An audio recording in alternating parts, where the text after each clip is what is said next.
রাসূলের প্রতি ঈমান। সেই ঈমানের কিছু কথা গতকাল বলেছিলাম, আজকে বাকি আরো কিছু কথা। রাসূলের প্রতি ঈমানের অর্থ শুধু এতটুকু নয় যে মাথায় টুপি পরলাম, দাড়ি রাখলাম, জামা গায়ে দিলাম, এতটুকুনি শুধু নয়, বরং রাসূল হচ্ছেন আমাদের আদর্শ, এটা বিশ্বাস করতে হবে। রাসূল আমাদের কি? অনেকে বলে আমরা অমুকের আদর্শ, আমরা অমুকের আদর্শের সৈনিক, বলেন এরকম? এর কোনো মানে নেই। আল্লাহ শিখাচ্ছেন, লাকাদ কানা লাকুম ফি রাসূলিল্লাহি উসওয়াতুন হাসানাহ। আল্লাহ পাক বলেন, তোমাদের জন্য তোমাদের মহত্তম আদর্শ তোমাদের রাসূলের ভেতরে আমি রেখে দিয়েছি। আল্লাহর নবী হচ্ছেন তোমাদের জন্য শ্রেষ্ঠ আদর্শ। সর্বশ্রেষ্ঠ আদর্শ কে? আদর্শ তো তিনিই হবেন যার জীবন কলুষতা মুক্ত, জীবনে কোনো কালিমা নাই, তিনি হবেন আদর্শ। সুপ্রিয় দর্শক, আসসালামু আলাইকুম ওয়া রাহমাতুল্লাহ। যিনি মানুষকে দাওয়াত দিয়েছিলেন ভালোবাসার ভাষায়, তিনিই ছিলেন আমাদের প্রিয় আল্লামা দিলওয়ার হোসেন সাঈদী রাহিমাহুল্লাহ। আজ আমি তিনার এমন এক অনুপ্রেরণামূলক ওয়াজ আপনাদের সম্মুখে উপস্থাপনা করব। চলুন শুনে দেখি। পৃথিবীতে মানুষেরা নিজেরা নিজেদের জন্য অনেক নেতা বানায়। এখন প্রকৃতপক্ষে নেতা কে হবেন? বিশ্বনবী মুহাম্মদ সাল্লাল্লাহু আলাইহি ওয়াসাল্লাম। এই জন্য আমাদের প্রাণ প্রিয় স্লোগান আল্লাহু আকবারের পরে তোমার নেতা আমার নেতা, এটা কি সকলের জন্য? তাহলে জান খুলে পড়ে বলেন না, তোমার নেতা আমার নেতা কে? বলেন সাল্লাল্লাহু আলাইহি ওয়াসাল্লাম। তিনি হচ্ছেন আমাদের নেতা। আমি এর জন্য মাঝে মধ্যে প্রশ্ন করি, আপনারা যাদেরকে নেতা মানেন, নেতার প্রশংসায় রাত দিন 24 ঘন্টা জিকির আজগার করেন, সেই নেতা জীবনে মিথ্যা কথা বলে নাই, মানুষকে ঠকায় নাই, জেনা ব্যভিচার করে নাই, হত্যা করে নাই, প্রতারণা করে নাই, মদ পান করে নাই, এ ব্যাপারে আপনারা কি নিশ্চিত? তাহলে কিভাবে নিজেরা নেতা তৈরি করে তার পিছনে ঘোরেন? নেতা তো তিনি যার জীবনে কোনো কলুষতা নাই।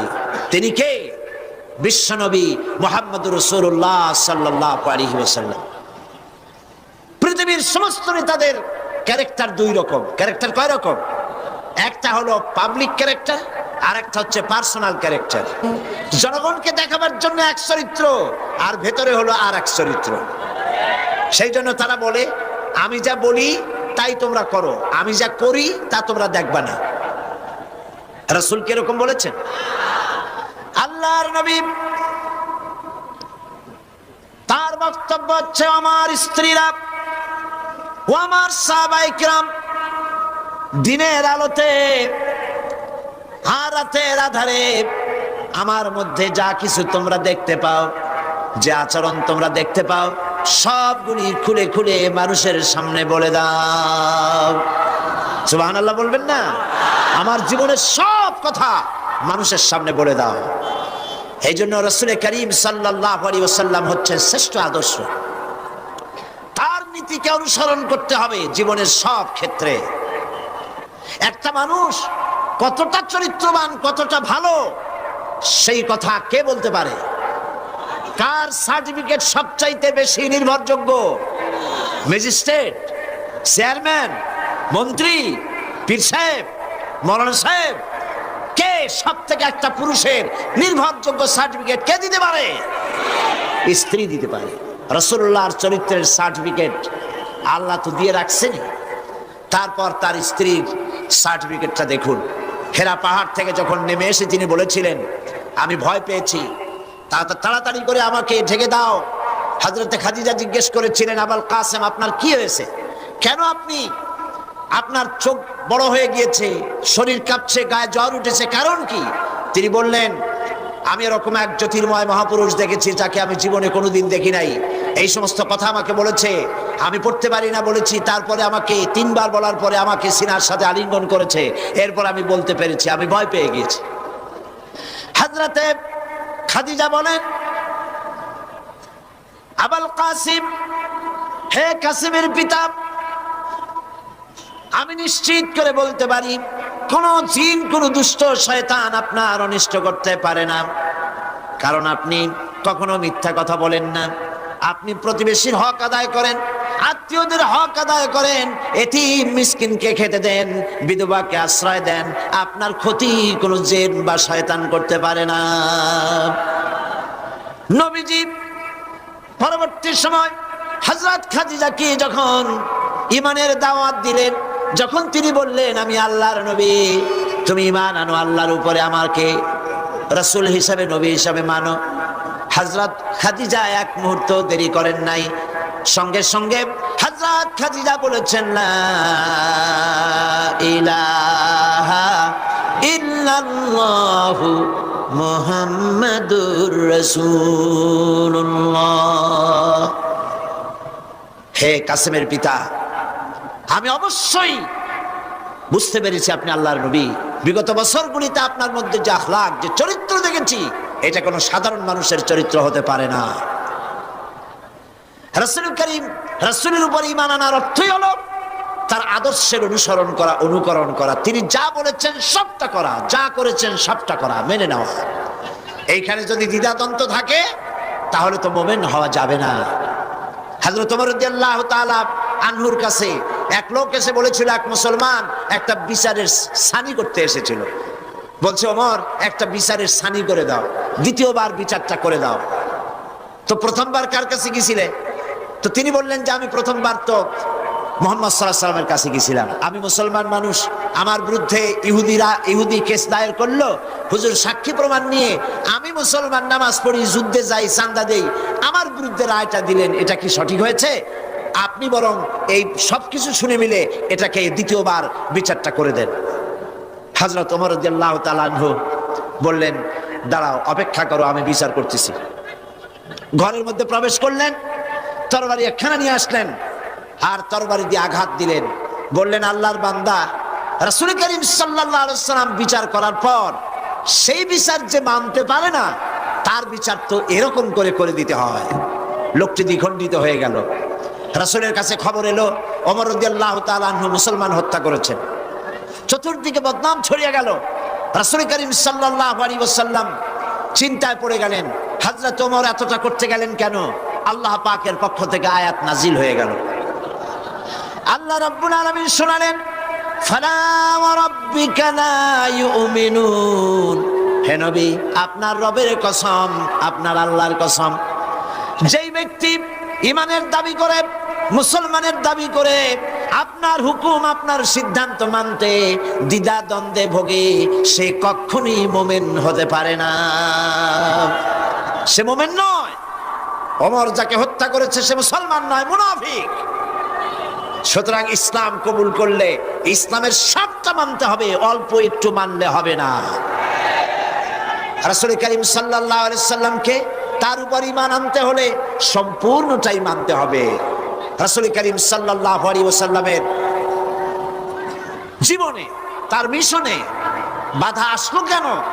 বাধা এই জন্য এসেছে, বাধা যে হয়েছে এটা তো আপনারা নিশ্চয়ই জানেন। বাধাটা দিল কারা? সে কথা গতকাল বলেছি। যদি রাসূল করিম সাল্লাল্লাহু আলাইহি ওয়াসাল্লাম শুধুমাত্র টুপির কথা বলতেন, দাড়ির কথা বলতেন, জামার কথা বলতেন, কদু খাওয়ার কথা বলতেন, মিষ্টি খাওয়ার কথা বলতেন, আতর লাগাবার কথা বলতেন, সুরমা লাগাবার কথা বলতেন, তাহলে রাসূলকে মার খেতে হতো না। ঠিক কিনা বলেন? এই ধরুন আমি যদি আপনাদের বলি, ভাইরা আপনারা সকলে দাড়ি রাখবেন, মাথায় টুপি দেবেন, ভালো জামা টামা, সুন্নতি জামা, লম্বা জামা পরবেন, পাগড়ি পরবেন, আপনারা কি আমাকে মারতে আসবেন নাকি? আপনারা বলবেন তো ভালো কথাই, মন্দ কি? তো রাসূলুল্লাহ মারটা খাইলেন কেন? দাড়ি রাখতে বলেছে তো ভালো কথা। পুরুষের দাড়ি হলে তো খুব ভালোই লাগে, দাড়ি যত বড় হয় আরো সুন্দর লাগে, আর বেশি ঘন হলে শীতকালে মাফলারের দরকার হয় না, গলাটা ঢেকে থাকে, কত সুন্দর। তেতে মারতে আসবে কেন? কদু খাইতে বললে তাতে মারতে আসবে কেন? মিষ্টি খাইতে বলেছেন তাতে মারতে আসবে কেন? মূল বিষয়টা হলো, মারতে আসার কারণটা ছিল এই, মার খেয়েছেন রাসূল এই কারণে, তিনি পৃথিবীর বুকে আল্লাহর জমিনে আল্লাহর আইন প্রতিষ্ঠা করতে চেয়েছেন। আল্লাহ রাব্বুল আলামিন বলেছেন, আলা লাহুল খালকু ওয়াল আমর, জেনে রাখো সৃষ্টি যার, আইন চলবে তার, অন্য কারো নয়। আইন চলবে কার? সবাই বলুন কার? আল্লাহ পাকের আইনকে জমিনে প্রতিষ্ঠার জন্য পয়গম্বরেরা দায়িত্ব পালন করে গেছেন। সুতরাং নবীর উপরে ঈমান আনার অর্থ ইয়া নবী সালাম আলাইকা বলা নয় শুধু, নবীর উপর ঈমান আনার অর্থ দাড়ি আর টুপি লাগানো নয় শুধু, নবীর উপরে ঈমান আনার অর্থ হলো দাড়ি টুপি জামা সহ, পাগড়ি সহ, মেসওয়াক সুরমা যা যা রাসূল করেছেন বলেছেন সব সহ দিন প্রতিষ্ঠার জন্য জিহাদে অংশগ্রহণ করতে হবে।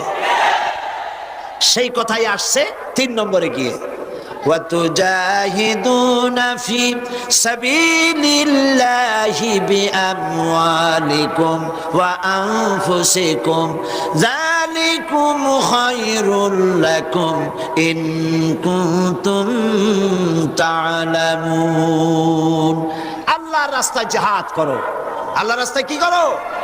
জিহাদ। জোরে বলেন কি? জিহাদ করো। কি দিয়ে? মাল আর জান দিয়ে। যদি তোমরা ইসলাম বুঝে থাকো তাহলে এই জিহাদে অংশগ্রহণ করো। এখন জিহাদ কাকে বলে? লোকেরা ধারণা করেছে জিহাদ মানে হলো যুদ্ধ। জিহাদ এই নামটা শোনার মাত্রই, যখনই কারো মুখে শোনে জিহাদ অথবা কাগজে পড়ে জিহাদ, তো পাঠকের মনে তখন একটা চিত্র ভেসে ওঠে। বিরাট দাড়িওয়ালা, টুপিওয়ালা, জামাওয়ালা, হাতে লম্বা তরবারি, সমানে দৌড়াইতেছে আর কাফের কুচায় কুচায় শেষ করে ফেলাই দিতেছে। এর নাম হলো জিহাদ। এই জন্য ফার্সিতে একটা কথা আছে, অলেকিন কালামদার কাফে দুশ্মনাস্ত, দুশ্মনের হাতে কলম ছিল, যেমন খুশি তেমন মুসলমানদের ইতিহাসকে তারা বিকৃত করেছে। জিহাদ মানে যুদ্ধ নয়, জিহাদ মানে হোলি ওয়ার নয়, জিহাদ মানে হার্ব নয়, জিহাদ মানে কিতাল নয়। যুদ্ধ এটার আরবি কিতাল হতে পারে, হার্ব হতে পারে, ওয়ার হতে পারে, কিন্তু জিহাদ শব্দের অর্থ এগুলি নয়। জিহাদ কি? জিহাদের আবিধানিক এবং পারিভাষিক অর্থ হচ্ছে যে কোনো উদ্দেশ্যকে সফলতার শীর্ষে পৌঁছে দেওয়ার জন্য যে প্রাণান্তকার প্রচেষ্টা চালানো হয়, জান দিয়ে, মাল দিয়ে, অর্থ দিয়ে, যে কোনো উপায়ে যে চেষ্টা চালানো হয়, ওই চেষ্টার নাম হলো জিহাদ। ওই চেষ্টার নাম কি? জিহাদ। তো আমাদের উদ্দেশ্য হলো, লক্ষ্য করুন, আমাদের উদ্দেশ্য হলো জমিন হলো আল্লাহর। চিল্লায় বলুন, জমিন কার? আল্লাহর জমিনে। মানুষ কার? আল্লাহর জমিনে আল্লাহর মানুষের উপরে আইন কার? আল্লাহ পাকের আইনকে প্রতিষ্ঠিত করার জন্যে আমি যদি বই লিখি, এটা আমার লেখার জিহাদ। আমি যদি এই রাস্তায় পয়সা খরচ করি, এটা হলো আমার আর্থিক জিহাদ। আমি এই রাস্তায় চূড়ান্ত, আমাকে যদি কেউ বাধা দেয় সশস্ত্রভাবে, তখন সশস্ত্রভাবে তার মোকাবেলা যদি আমি করি, এটা হলো জিহাদের চূড়ান্ত রূপ। জিহাদের অর্থ শুধুমাত্র হিন্দু যেখানে পাও কুচায় মারো, এর নাম জিহাদ নয়। বলা হয়েছে জিহাদ ফি সাবিলিল্লাহ ওয়া তুজাহিদুনা ফি সাবিলিল্লাহ। জিহাদ হবে আল্লাহর পথে। জিহাদ হবে কার পথে? পৃথিবীতে যত যুদ্ধ হয়, আমেরিকা যুদ্ধ করছে, ইউরোপ করছে, ইন্ডিয়া করছে, পৃথিবীর বিভিন্ন দেশ এক দেশ আর এক দেশের সাথে যুদ্ধ করে। উদ্দেশ্য কি? উদ্দেশ্য হলো দেশের সীমা আরো বাড়ানো, ঠিক কিনা? অর্থ লুটপাট করা, ঠিক কিনা? চুরি করা, ডাকাতি করা, ছিনতাই করা, ক্ষমতা বাড়ানো। এই জন্য এ হচ্ছে ক্ষমতা প্রতিষ্ঠিত করার জন্য তাদের লড়াই। ইসলামের জিহাদ রাজ্য বাড়াবার জন্য নয়, অর্থ সম্পদ লুণ্ঠন করার জন্য নয়, নিজের ক্ষমতা পাকাপোক্ত করার জন্য জিহাদ নয়। ইসলামের জিহাদ হচ্ছে কোরআনের আইনকে দেশে প্রতিষ্ঠিত করার জন্য চেষ্টা করার নামই জিহাদ। এই জিহাদ করে দিন প্রতিষ্ঠা করতে পারলেই শান্তি আসবে, নইলে শান্তি আসবে না।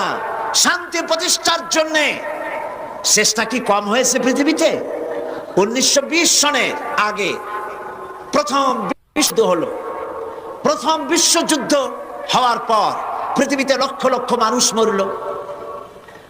আর্থিক শত শত বিলিয়ন মিলিয়ন ট্রিলিয়ন ডলারের ক্ষতি হলো। আর যেন যুদ্ধ না হয় সেজন্য 1920 সনে তৈরি হলো লিগ অব নেশনস, যাতে যুদ্ধ বিগ্রহ আর না হয়।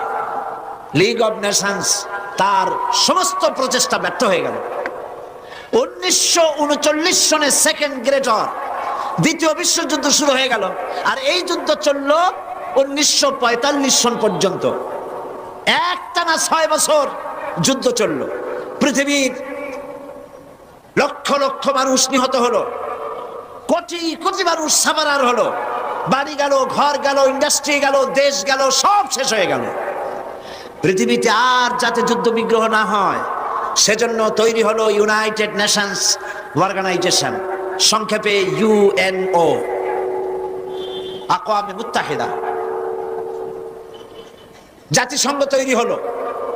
এখন আমার প্রশ্ন, জাতিসংঘ তৈরি হওয়ার পর থেকে দেশে যুদ্ধ বিগ্রহ বন্ধ হয়ে গেছে? বন্ধ হয়েছে? বন্ধ হয় নাই। কারণ কি? কেন বন্ধ হলো না?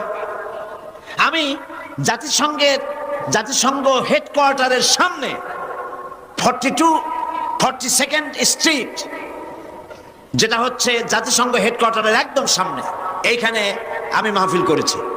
প্রায় 1.5 লাখের মতো লোক এখানে উপস্থিত ছিল। পুরা রাস্তা খালি করা ছিল।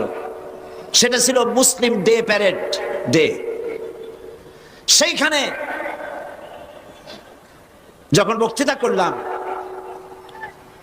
বক্তৃতা করার আগে আমি প্রশ্ন করলাম যে এই জাতিসংঘ যেখানে তৈরি হয়েছে এখানে আগে কি ছিল?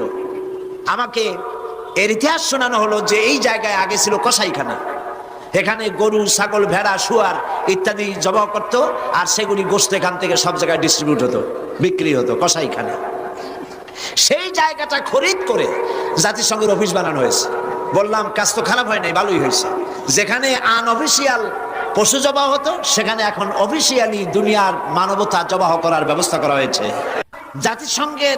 জাতিসংঘ হেডকোয়ার্টারের সামনে 42 স্ট্রিট, যেটা হচ্ছে জাতিসংঘ হেডকোয়ার্টারের একদম সামনে, এইখানে আমি মাহফিল করেছি। প্রায় 1.5 লাখের মতো লোক এখানে উপস্থিত ছিল।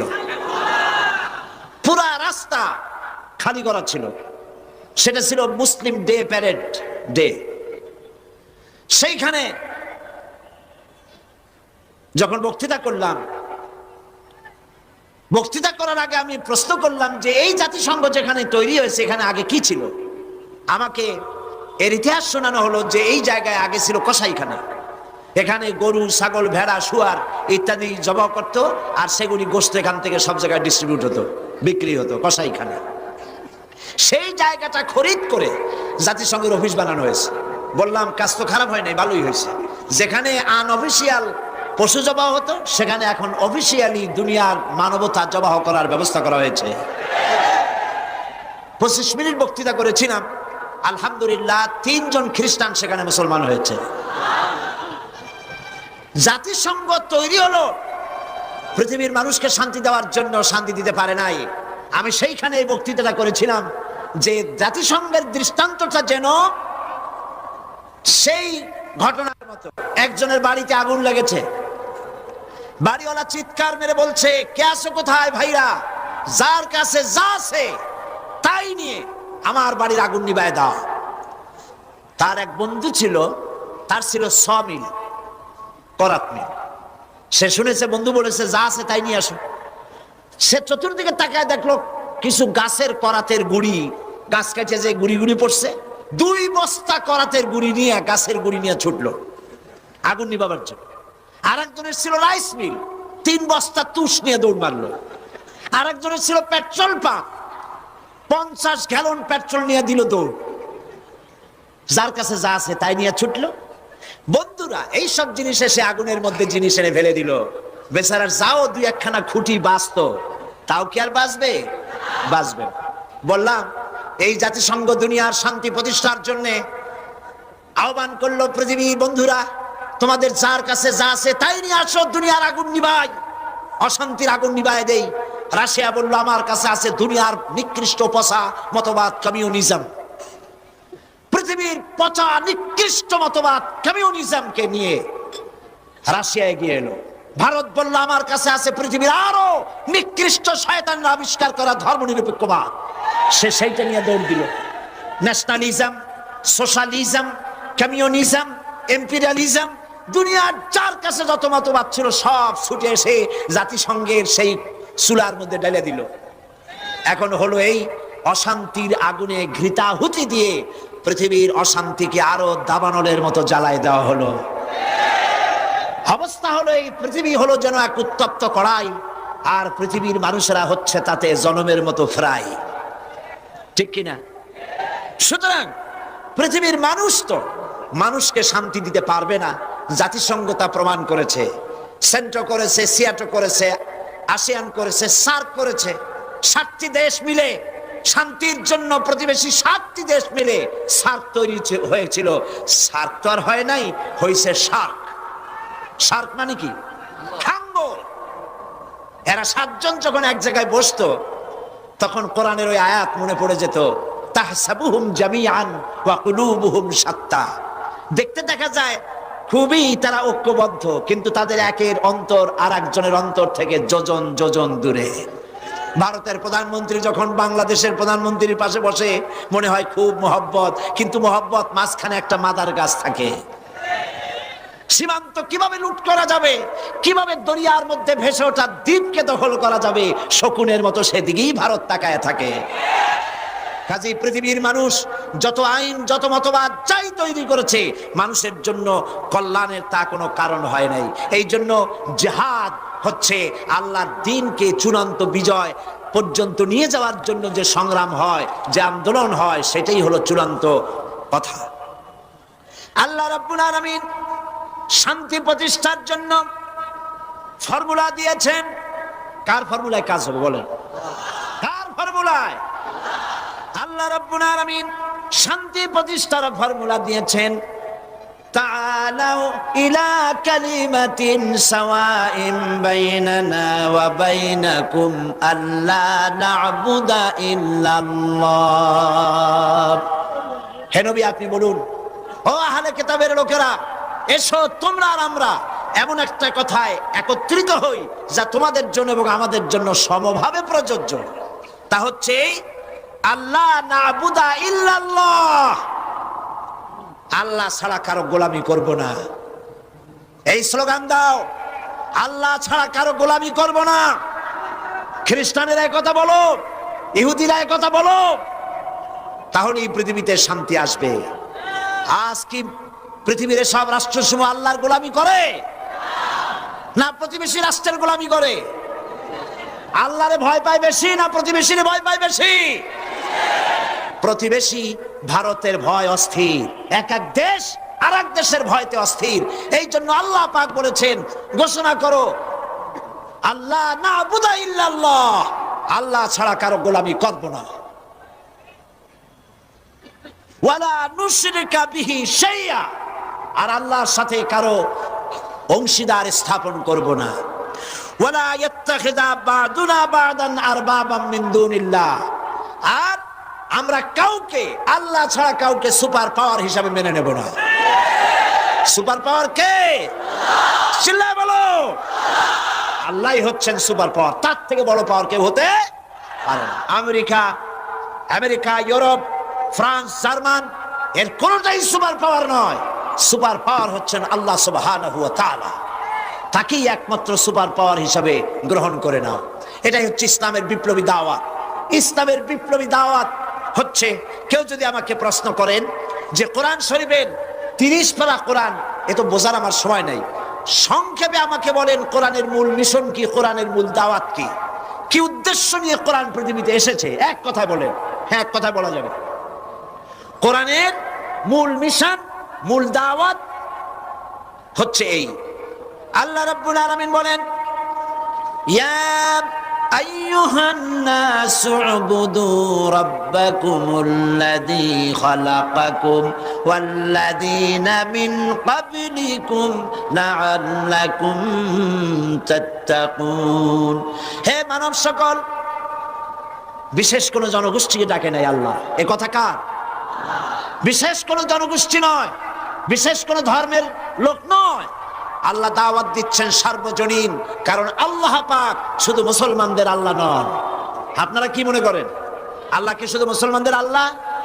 আমরা কি সূরা ফাতিহা এরকম পড়ি আলহামদুলিল্লাহি রাব্বিল মুসলিমিন, আলহামদুলিল্লাহি রাব্বিল আউলিয়া ওয়াল মুত্তাকিন, আলহামদুলিল্লাহি রাব্বিল মুরসালিন? কি পড়ি? আলহামদুলিল্লাহি রাব্বিল আলামিন। সবাই পড়েন আলহামদুলিল্লাহি রাব্বিল আলামিন। আমি সেই আল্লাহর প্রশংসা করি যিনি তামাম জাহানের রব। প্রশংসা কেবলমাত্র তারই হবে। প্রশংসা কার হবে? পার্লামেন্টে যতদিন আমরা যেতাম, পার্লামেন্টে যত বক্তৃতা শুনলাম, সবাই দাঁড়িয়েই শুরু করে আমি স্মরণ করছি হাজার বছরের অমুককে, আমি স্মরণ করছি আমার নেতাকে। এই কি মুসলমানের আচরণ হওয়া উচিত? আমি অপেক্ষা করতেছিলাম আমার সময় কখন আসবে।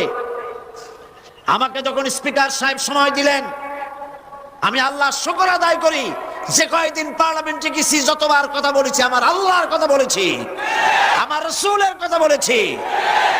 আমি পার্লামেন্টে যখন সময় পেলাম, আমি দাঁড়িয়ে বললাম আমি প্রশংসা করি, আমি স্মরণ করি, হৃদয়ের সবটুকুন আবেগ উজাড় করে, সমস্ত শ্রদ্ধা একত্রিত করে আমি স্মরণ করি। যখন আমি বলতেছিলাম তখন লক্ষ্য করলাম তারা বোধহয় চিন্তা করতেছে কোন নেতার নাম কই।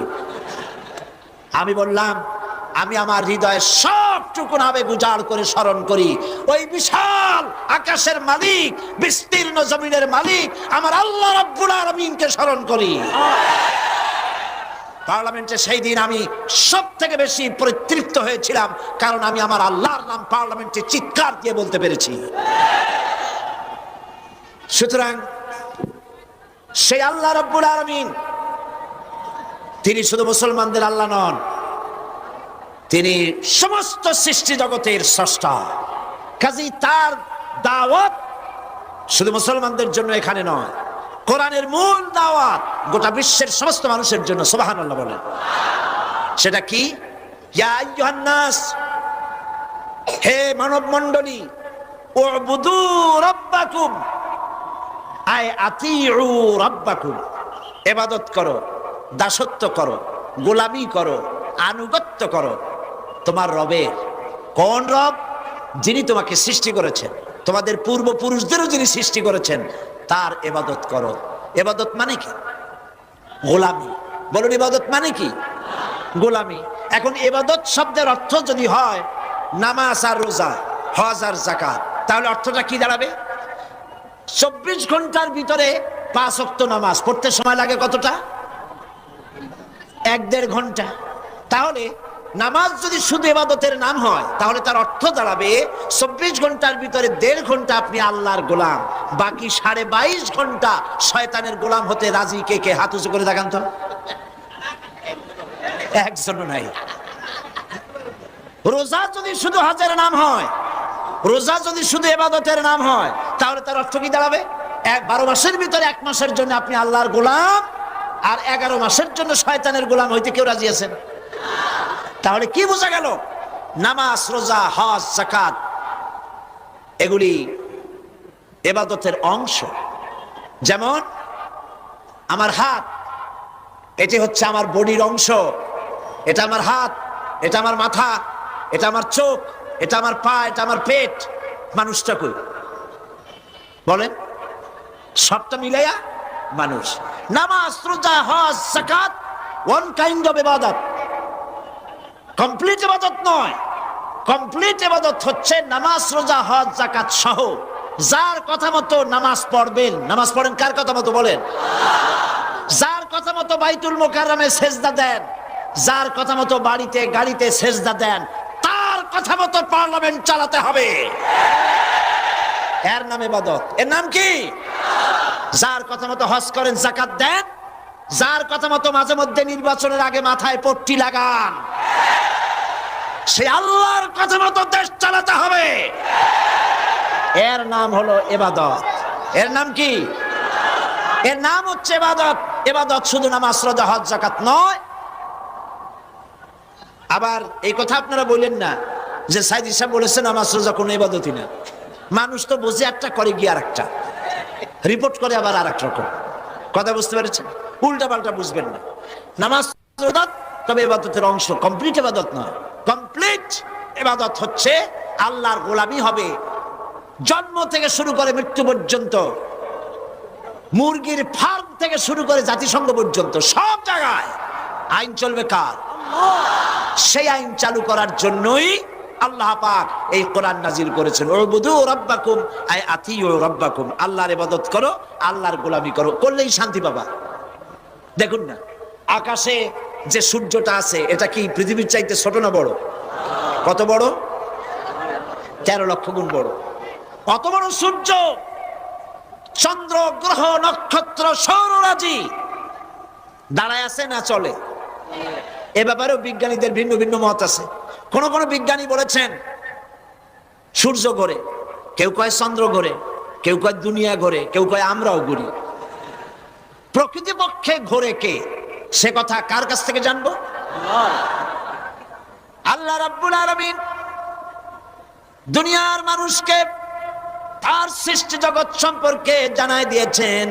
লাশ-শামসু ইয়ামবাগি লাহা আন তুদরিকাল কামারা ওয়ালাল লাইলু সাবিকুন নাহার ওয়া কুল্লুন ফি ফালাকি ইয়াসবাহুন। প্রবল জ্ঞানী হইবে যাহারা, আপন মনেতে বুঝিবে তাহারা।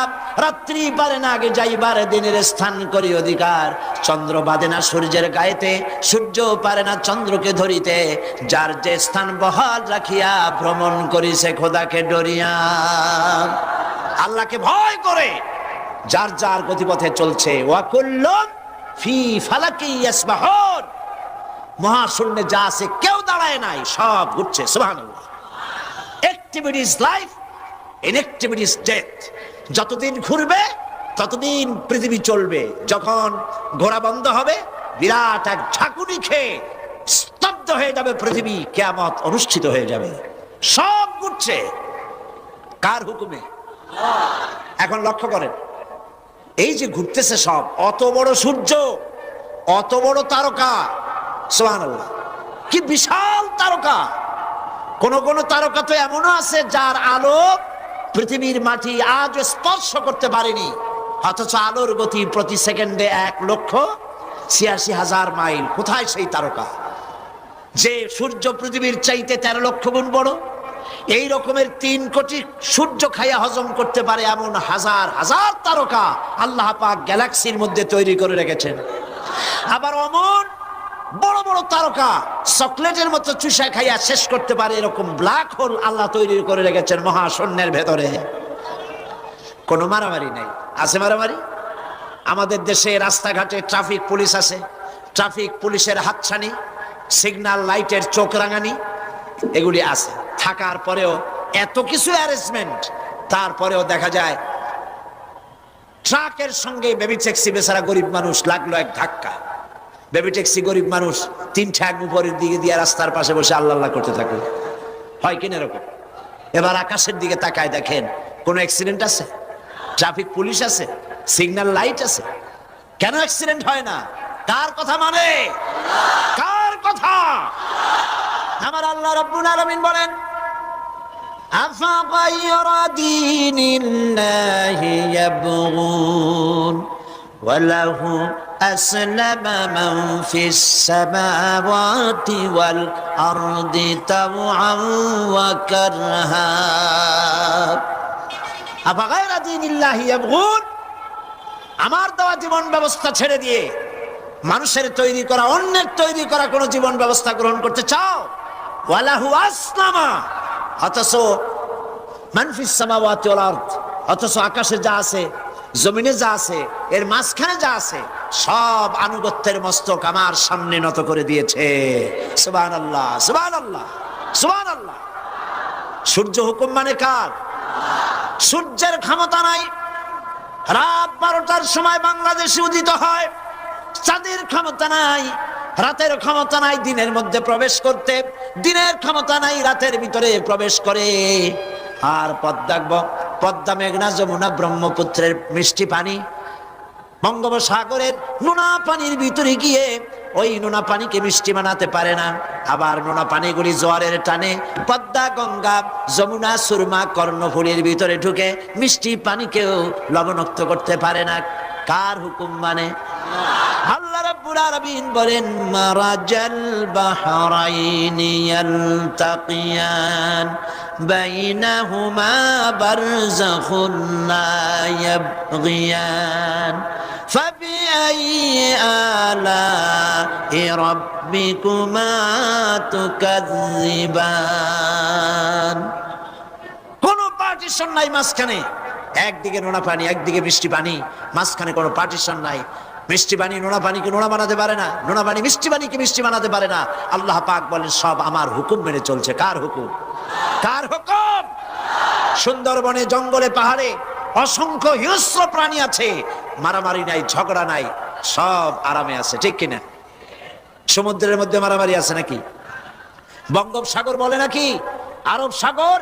তোমার কোন মাছ, তোমার কোন হাঙ্গর যদি আমার মধ্যে বিনা ইমিগ্রেশন ভিসায় যদি ঢোকে, থাপড়াইয়া দাঁত ফেলাইয়া দেবো, বলে এরকম? বলে না। তারা সমুদ্রের ভিতরে মাছেরা যাতায়াত করছে, কত হিংস্র প্রাণী, জলচর প্রাণী সমুদ্রের ভিতরে আছে, মারামারি নাই, কাটাকাটি নাই, ঝগড়া নাই। মহাশূন্যের উপরে পাখিরা উঠছে, ঝগড়া নাই, মারামারি নাই, সব আরামে আছে। আরাম মূলত যেখানে থাকা উচিত ছিল সেখানেই শান্তি নাই। সেটা কোন জায়গা? এই পৃথিবী, এই মানুষগুলি, এই মানুষের শান্তি নাই, কিন্তু সব জায়গায় শান্তি আছে। কারণ ওরা আইন মানে কার? কার আইন মানে? মানুষ আল্লাহর আইন মানে না বলেই তাদের জন্য এই চূড়ান্ত অশান্তি তাদের উপরে নাজিল হয়েছে। এই অশান্তি দূর হতে পারে কেবলমাত্র কোরআনের আইন দিয়ে। কিসের আইন দিয়ে বলুন?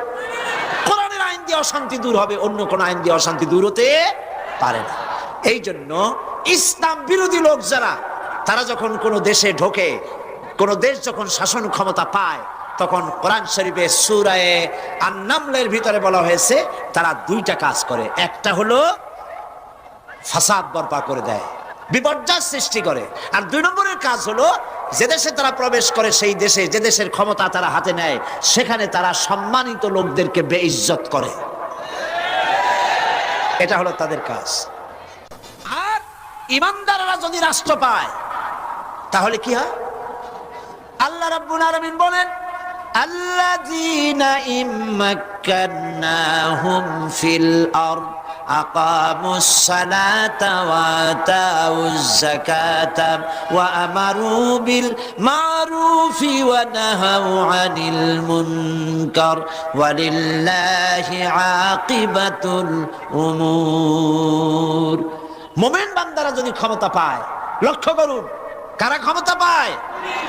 ধর্মনিরপেক্ষতাবাদীরা নিশ্চয়ই নয়, ইমানদারেরা, মুমিন বান্দারা। তারা যদি ক্ষমতা হাতে পায়, 4 দফা কাজ করবে। কয় দফা? 4 দফা কাজ করবে। আর বেঈমানেরা 2 দফা কাজ করে। 1 নম্বর হলো সমাজে বিশৃঙ্খলার সৃষ্টি করে, চুরি, ডাকাতি, জেনা, ব্যভিচার, হত্যা, ধর্ষণ সমানে। আর সমস্ত সম্মানিত লোকদেরকে অসম্মান করে। আল্লাহ বলেন মুমিনদের যদি ক্ষমতা দেয়, 4 দফা কাম করে। সুবহানাল্লাহ। 1 নম্বর, ক্ষমতায় গিয়েই মুমিন সরকারের কাজ হলো জাতির চরিত্র নির্মাণ করা। যত অসুবিধা সব কিসের কারণে? চরিত্রহীনতার কারণে। কিসের কারণে? এই জন্য মুমিন বান্দারা ক্ষমতায় যদি যায়, 4 দফা কাম করবে। 1 নম্বর, জাতীয় চরিত্র বিনির্মাণের জন্য নামাজকে প্রতিষ্ঠা করবে। আপনারা চিন্তা করবেন যে এটা কি কথা, নামাজ পড়লে কি চরিত্র ভালো হবে নাকি? হ্যাঁ, নামাজ পড়লেই চরিত্র ভালো হবে, কারণ আমার আল্লাহ বলেছেন। এই ফর্মুলা কার? এই মেডিসিন কার? আল্লাহ বলেছেন ইন্নাস সালাতা তানহা আনিল ফাহশাই ওয়াল মুনকার। নামাজ মানুষকে অশ্লীলতা এবং পাপাচার থেকে বাঁচায়। সুবহানাল্লাহ। পাপাচার থেকে মানুষকে রক্ষা করে নামাজ। এই নামাজ প্রতিষ্ঠা করবে ইসলামিক গভর্নমেন্ট আসলে পরে। ইসলামিক গভর্নমেন্ট হলে প্রথম হুকুম করবে, রেডিওর মাধ্যমে, টিভির মাধ্যমে, পত্রপত্রিকার মাধ্যমে সরকার অর্ডার দিবে, পার্লামেন্টে আইন পাস হবে, প্রত্যেকটি আকিল বালেগ সুস্থ বয়সপ্রাপ্ত নরনারী, মুসলমান নরনারীর জন্য নামাজ পড়া বাধ্যতামূলক। নামাজ পড়তেই হবে।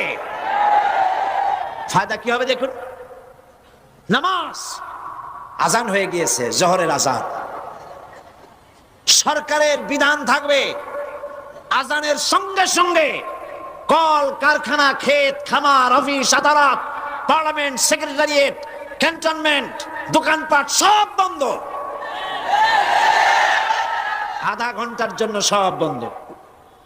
থানায় আজান হয়ে যাবে, থানার দারোগা সাহেব আজানের পরে পুলিশদেরকে ছুটি দিয়ে দেবে, তারা উজু করে আসবে, দারোগা সাহেব নিজে ইমামতি করবেন, পুলিশেরা পেছনে জামাতে শামিল হয়ে যাবে। আহা, দেশ তো বেহেশত হয়ে যাবে। সুবহানাল্লাহ বলতে ইচ্ছে করে না? যেই থানার দারোগা পুলিশদের নিয়ে নামাজের ইমামতি করে 5 ওয়াক্ত নামাজ পড়ে, সেই থানার দারোগারে পিটাইয়াও ঘুষ খাওয়ানো যাবে, বরং ঘুষ নিয়ে যে দাবে থাপড়ায় দাঁত ছড়ায় দেবে। ঠিক কিনা?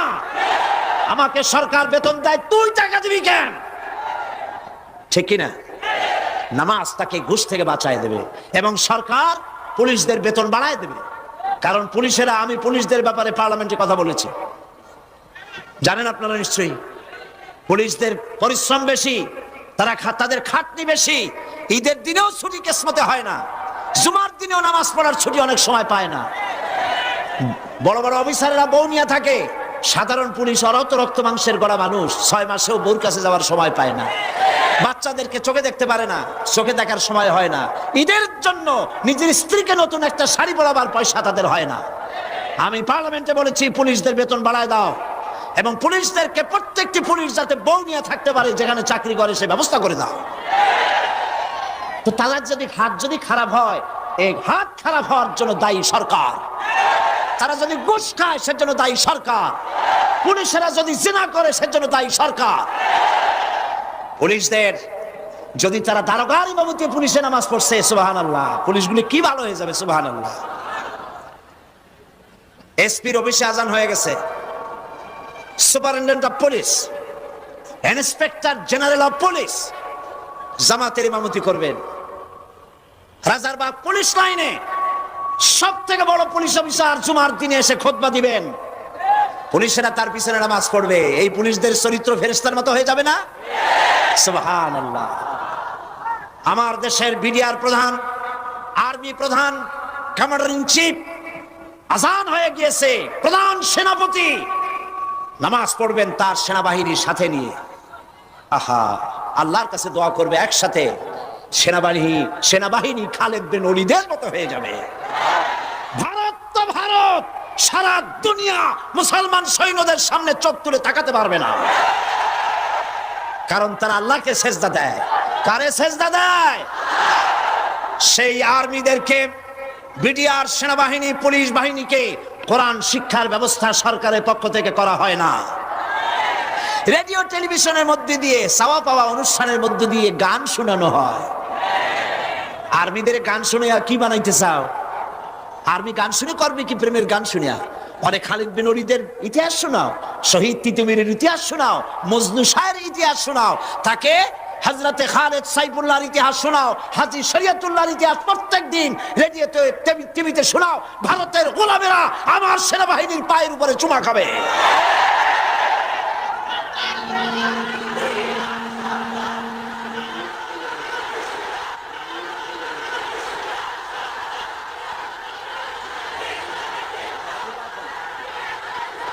এইটা আমি এই কথা যখন বলি তখন বলা হয়, যখন এই কথা বলি তখন বলা হয় এটা হলো মৌলবাদী কথা, মৌলবাদী কথা। কোরআন শরীফের প্রচার হলে মৌলবাদ হয়, কিন্তু আমেরিকার প্রেসিডেন্ট ডব্লিউ বুশ যখন শপথ নেওয়ার সময় বাইবেল স্পর্শ করে শপথ করে, তখন মৌলবাদ হয় না। পৃথিবীর যত হোটেলে আমি থেকেছি, এই পৃথিবীর অন্তত 50টা দেশ সফর করার তৌফিক আল্লাহ আমাকে দান করেছেন। যত বড় বড় হোটেল দেখেছি পৃথিবীতে, প্রত্যেকটি প্রতিটি হোটেলে প্রতি রুমের মধ্যে টেবিলের ড্রয়ারে একটা করে বাইবেল দেখেছি, কিন্তু বাংলাদেশে মুসলমানদের দেশ, এই মুসলমান দেশের 5 স্টার হোটেলে একটা কোরআন শরীফ নাই। এর নাম হীনমন্যতা। মৌলবাদ উৎখাত করবা, মৌলবাদ এখন সব মৌলবাদ, চতুর্দিকে মৌলবাদ, খালি মৌলবাদ চোখে দেখে। মৌলবাদ কি? মৌলবাদ হলো মূলবাদ। পত্রিকাগুলি গোলামিতি লাগে গেছে ভালো করিয়া, ঠিক কিনা? খালি মৌলবাদ। 2টা ট্রাক যদি অ্যাক্সিডেন্ট হয় তাও কয় মৌলবাদ। মাসে মাসে মারামারি হলো বুড়িগঙ্গার নদীতে, কয় মৌলবাদ। শয়তানে পাইছে। কিসে পাইছে? শয়তানে ধরছে ভালো করিয়া।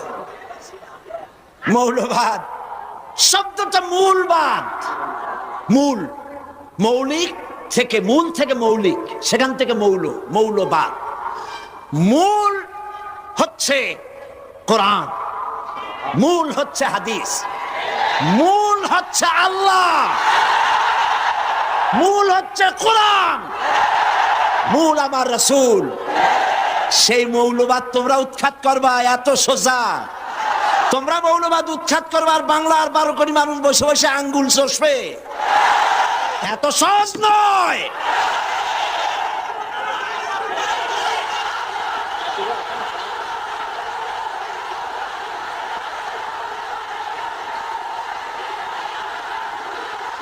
আমার প্রিয় ভাইয়েরা,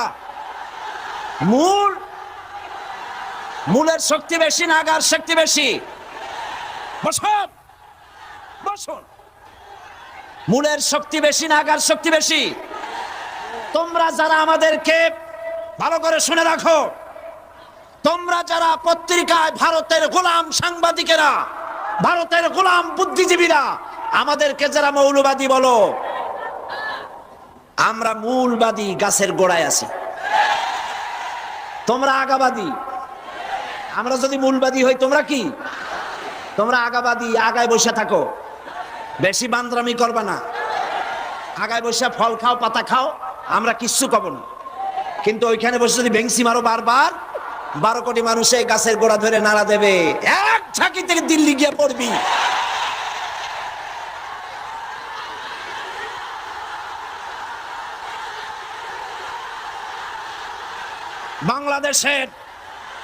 বাংলাদেশের 12 কোটি মানুষের ঈমান নিয়ে তামসা করো না বন্ধুগণ। নামাজ যদি প্রতিষ্ঠিত হয়ে যায়, অন্যায় অসত্য দূরীভূত হয়ে গিয়ে শান্তি প্রতিষ্ঠা হবে। সুবহানাল্লাহ বলেন। এই নামাজের আজান হলো সেক্রেটারিয়েটে, মন্ত্রীরা ইমামতি করলেন, স্বরাষ্ট্রমন্ত্রী ইমামতি করবেন।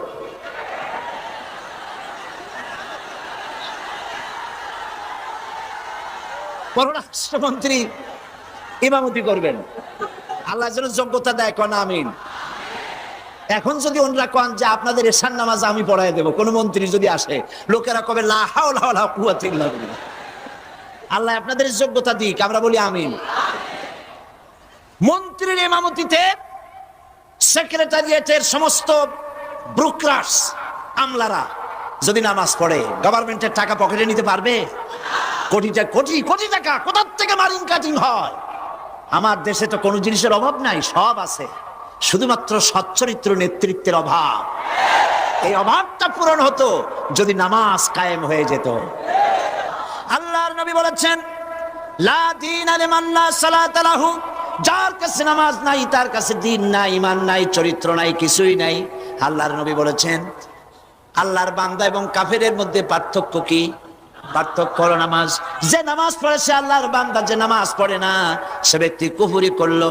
মান তারাকা সালাতান মুতাআম্মিদান ফাকাদ কাফারা, ইচ্ছে করে যে নামাজ ছেড়ে দিল সে কুফরি করলো। বলেন নাউজুবিল্লাহ। আদমশুমারিতে আপনার নাম মুসলমান থাকতে পারে, ভোটার লিস্টে আপনার নাম মুসলমান থাকতে পারে, পাসপোর্টে আপনার নাম মুসলমান থাকতে পারে, কিন্তু আপনি নামাজ পড়েন না। আল্লাহর কসম, আল্লাহর খাতায় আপনি মুসলমান নন। আপনি দেশের প্রেসিডেন্ট, প্রধানমন্ত্রী হতে পারেন, পররাষ্ট্র স্বরাষ্ট্রমন্ত্রী হতে পারেন, পুলিশ আপনাকে স্যালুট দেয়, বিডিআর স্যালুট মারে, সবই ঠিক আছে, কিন্তু আপনি যদি নামাজ না পড়েন, আমার দেশের সদরঘাটে কুলি বোঝাটা নিয়ে পেট চালায় যে, সেই কুলিটা যদি নামাজি হয়, দিনদার হয়, পরহেজগার হয়, আল্লাহরে ভয় করে, তাহলে বেনামাজি প্রেসিডেন্ট, বেনামাজি প্রধানমন্ত্রী, বেনামাজি মন্ত্রীর চাইতে আল্লাহর কাছে কুলি, মাঝি, রিকশাওয়ালার মর্যাদা হাজার হাজার গুণ বেশি। আল্লাহর কাছে কে প্রেসিডেন্ট, কে প্রধানমন্ত্রী, এইটার কোনো দাম নাই। আল্লাহর কাছে দাম কি? ইন্না আকরামাকুম ইনদাল্লাহি আতকাকুম। আল্লাহর কাছে মূল্য হচ্ছে তার যে ব্যক্তি আল্লাহকে তোমাদের মধ্যে বেশি ভয় করে। নামাজ, মসজিদে যখন দান, কি সাম্য মসজিদ, সুবহানাল্লাহ বলেন। মসজিদের মধ্যে মন্ত্রী, গরিব মানুষ, ফকির মানুষ, পানওয়ালা, সিগারেটওয়ালা, জুতায় পালিশওয়ালা সব দাঁড়ায় গেছে নামাজের মধ্যে। মন্ত্রীর সামনে এক পালিশওয়ালা, জুতায় পালিশওয়ালা দাঁড়ায় গেছে। মন্ত্রী কি বলতে পারবে, বেটা তুই জুতায় পালিশ করিস, আমি মন্ত্রী, তুই জানিস না? নইলে তোর পালিশের বক্স শুদ্ধ দোজকে পাঠায় দেবো। পারবে এরকম কথা বলতে? পারবে না, কারণ মন্ত্রী সাহেব, এটা ফাইজলামি করার জায়গা না, এটা মসজিদ। এখানে তোমারও যা মর্যাদা, ওই রিকশাওয়ালা, কুলি, মসজিদ, ফকির, ভিক্ষুক, তার মর্যাদা সমান। বরং তুমি যদি বেনামাজি হও আর ফাঁকি দিতে নামাজ পড়তে আসে থাকো, তো তোমার থেকে ওর মর্যাদা বেশি।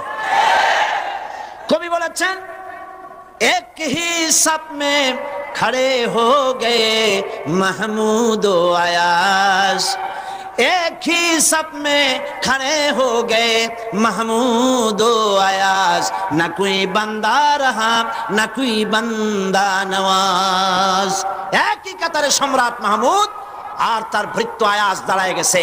এখন কেউ চাকরও নাই, ভৃত্যও নাই, সব আল্লাহর গোলামে পরিণত হয়ে গেছে। নামাজ, ইসলামী সরকার হলে প্রথম কাজ হবে নামাজ পড়া। নামাজ পড়বেন, কাজে বরকত হবে। দেখেন না মুয়াজ্জিন কি বলে? মুয়াজ্জিন আজানের ভিতরে বলে, হাইয়া আলাস সালাহ, এসো নামাজের দিকে। আপনি বলবেন মুয়াজ্জিন চিল্লাও কেন? নামাজের দিকে আসলে হবে কি? মুয়াজ্জিন দ্বিতীয় লাইন নিয়ে গিয়ে বলে, হাইয়া আলাল ফালাহ, এসো কল্যাণের দিকে, মঙ্গলের দিকে। নামাজের দিকে আসলে পরে তোমার কিসমত খুলে যাবে, তোমার তাকদীর পাল্টে যাবে। এসো নামাজের দিকে, নামাজ পড়ো। বন্ধুগণ, এই নামাজের দরখাস্ত সারা দেশে, পৃথিবীতে যত জায়গায় যাই, সব জায়গায় মানুষকে নামাজের কথা বলি। বন্ধুরা, নামাজ পড়ুন, নিজে পড়েন, বউ বাচ্চারে পড়ান, আল্লাহর কাছে দোয়া করেন নামাজের জন্য, আল্লাহ আমাদের নামাজি বানায় দাও। বলেন আমিন। নামাজ আর কেউ ছাড়বেন? নামাজ না পড়লে কাফের, কাফের। নামাজ না পড়লে মুসলমান বলে দাবি করার কোনো হক, কোন অধিকার আপনার নাই। নামাজ জীবনেও আর ছাড়বো না, এই ওয়াদা করতে পারবেন?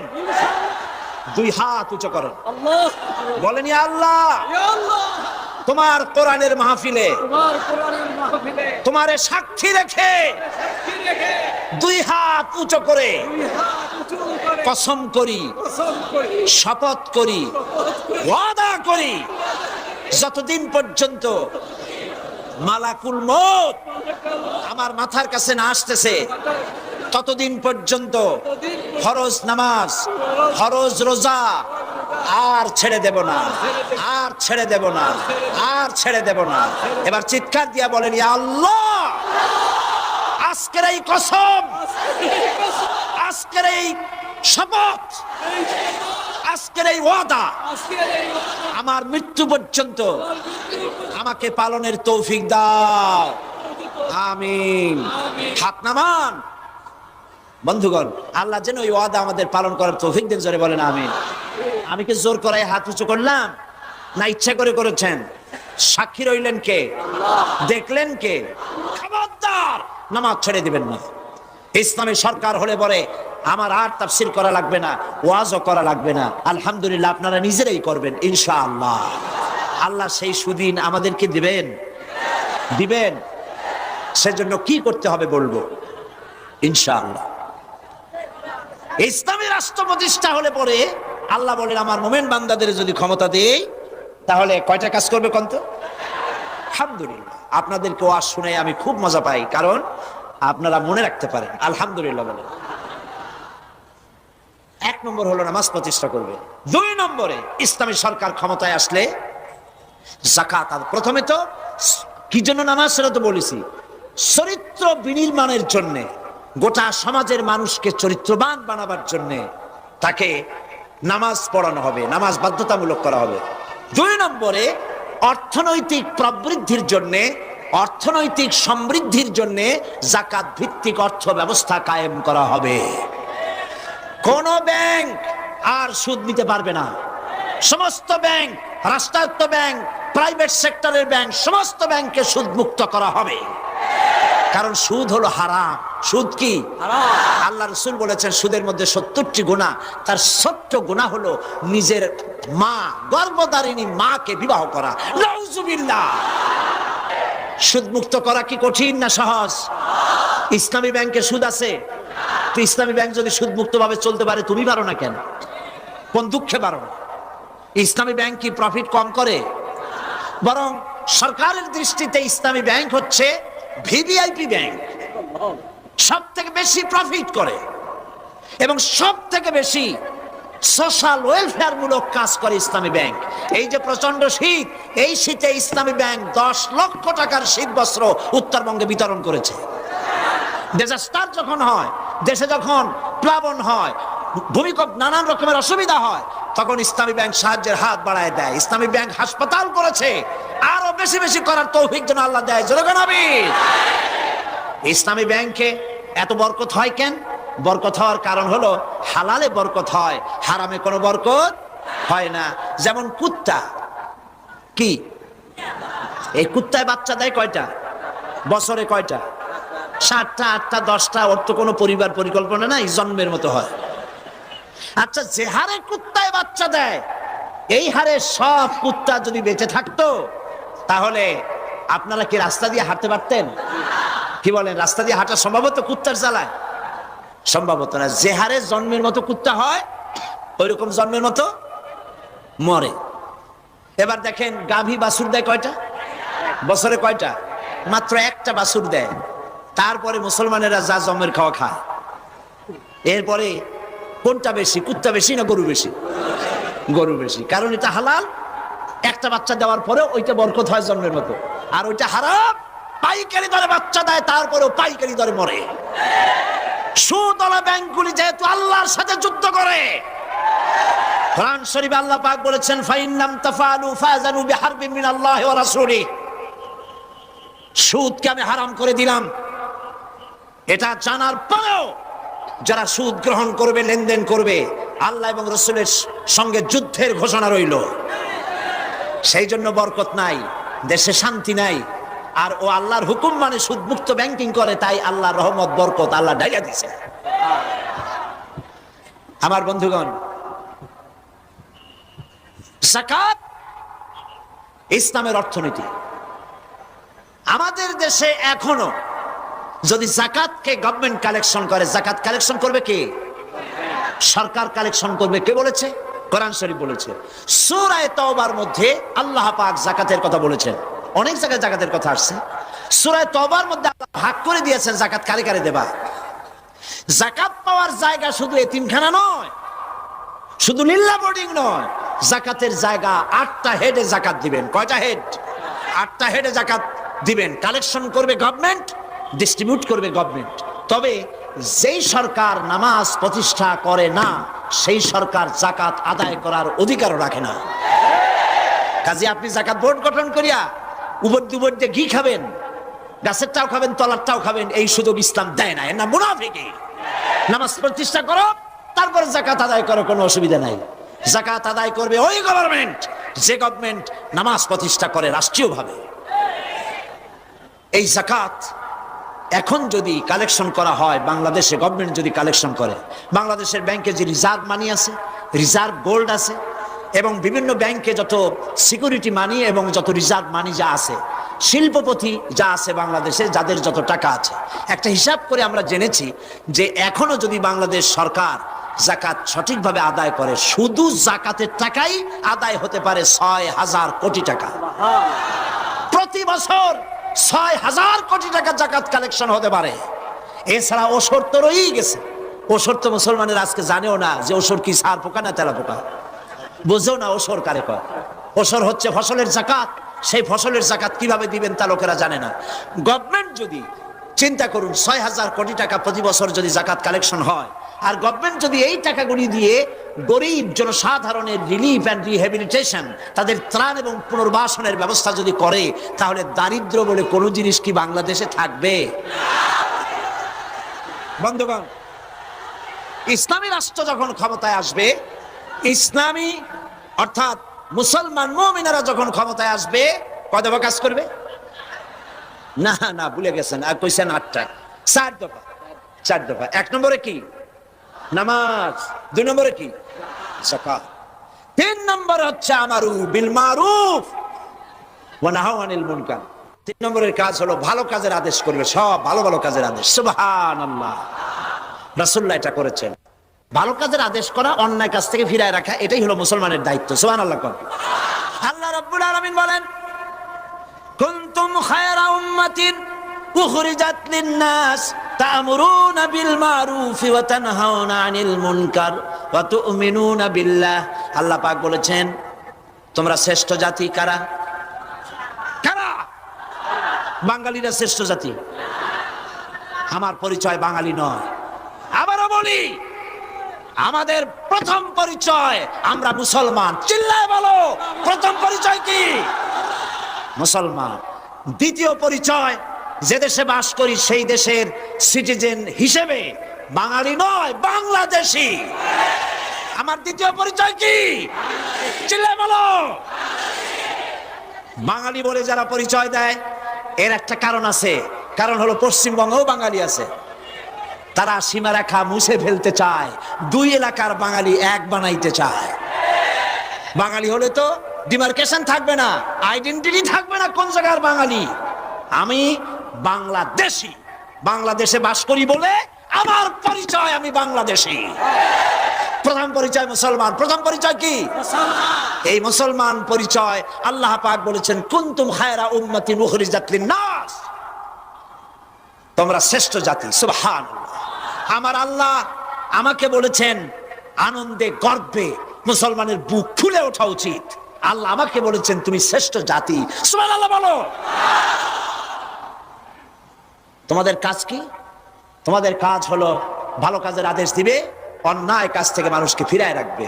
এই কাজটা কি আমরা করি? এই কাজ রাসূল করেছিলেন। এই কাজ হযরত আবু বকর করেছেন। হযরত আবু বকর রাদিয়াল্লাহু তাআলা আনহু যখন ক্ষমতায় এলেন, তখন প্রধান বিচারপতি তিনি বানালেন হযরত ওমর রাদিয়াল্লাহু তাআলা আনহু। সুপ্রিম কোর্টের চিফ জাস্টিস কে? ওমর রাদিয়াল্লাহু তাআলা। 1 বছর শাসন চলল কার? আবু বকর রাদিয়াল্লাহু তাআলা। 1টি বছর চলে যাওয়ার পর ঐতিহাসিকরা লিখছেন, ফামাকাসা আমান কামিলান ফালাম ইয়াখতাসিম ইলাইহি ইসনান। ঐতিহাসিকরা লিখছেন, হযরত আবু বকরের শাসনামলের 1 বছর পার হয়ে গেল। 1 বছরের ভিতরে হযরত ওমরের আদালতে একটা কেসও দায়ের হয় নাই, একটা মামলাও নেই। আছে পৃথিবীতে কোন নজির?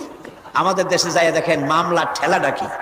আর আলহামদুলিল্লাহ বর্তমান সরকার তো মামলায় রানার্স আপ না চ্যাম্পিয়ন।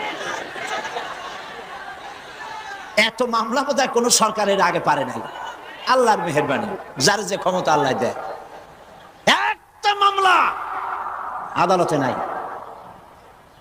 হযরতে ওমর রাদিয়াল্লাহু তাআলা আনহু এসে বলছেন খলিফার কাছে, মা হাজাতা বি ইনদা কওমিন মুমিনিনা ইয়া খলিফাত রাসূলিল্লাহ সাল্লাল্লাহু আলাইহি ওয়াসাল্লাম। হে রাসূলের খলিফা, এই দেশে বিচারকের দরকারটা কি? তিনি বলছেন, লিমাযা, কেন তুমি এই কথা বলছো? তিনি বলছেন, 1টা বছর অফিসে বসে থাকলাম, একটা মানুষ আমার আদালতে এসে কারো বিরুদ্ধে কোনো মামলা দায়ের করলো না। তো এখানে আমি বিচারকে বসতে গেলে লাভটা কি? তিনি প্রশ্ন করলেন, এর কারণ কি বলে তুমি মনে করো? হযরত ওমর বললেন যে আমি অ্যানালাইসিস করে যা বুঝেছি সেটা হলো এই, তুমি আমাকে এমন একটা কওমের বিচারক বানাইছো যে কওমের দিন হচ্ছে দীনুহুমুন নাসিহা। এই কওমের দিন হচ্ছে কল্যাণ কামনা করা। এরা প্রত্যেকেই প্রত্যেকের কল্যাণ কামনা করে, ঠিক কিনা? আমরা কি তা করি? আমাদের দেশে একে অপরের কল্যাণ কামনা করে, 9টা বাদ দিয়া। এখানে মারামারি হবে, মামলা মোকদ্দমা হবে, ওখানে কল্যাণ কামনা করতে। ওয়া মানহাজুহুমুল কোরআন, আরে জাতির কনস্টিটিউশন, এ জাতির মানহাজ হচ্ছে কোরআন, সংবিধান দিয়ে, কোরআনের সংবিধান দিয়ে তারা দেশ পরিচালিত করে।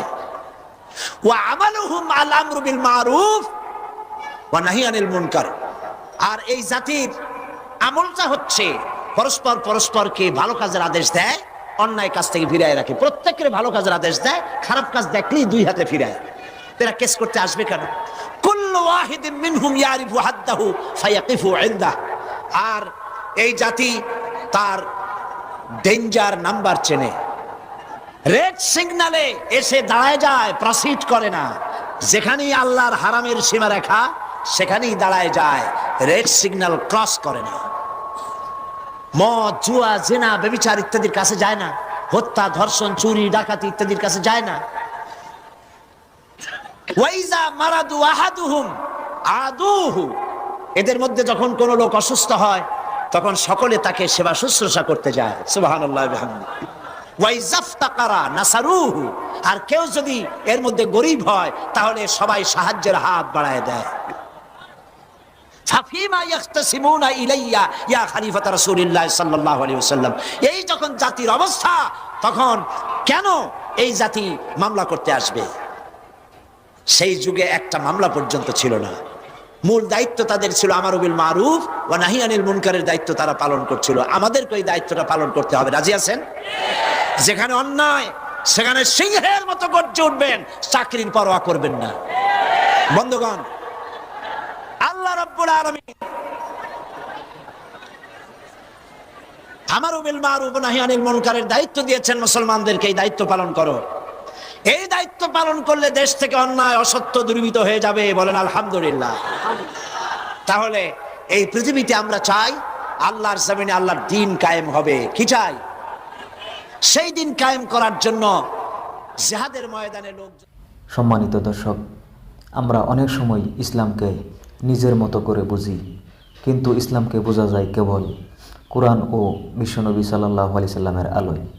যে জাতি একদিন পৃথিবীতে নেতৃত্ব দিত, আজ সেই জাতি পরাধীন। কারণ আমরা ইসলামকে জীবন থেকে দূরে সরিয়ে দিয়েছি।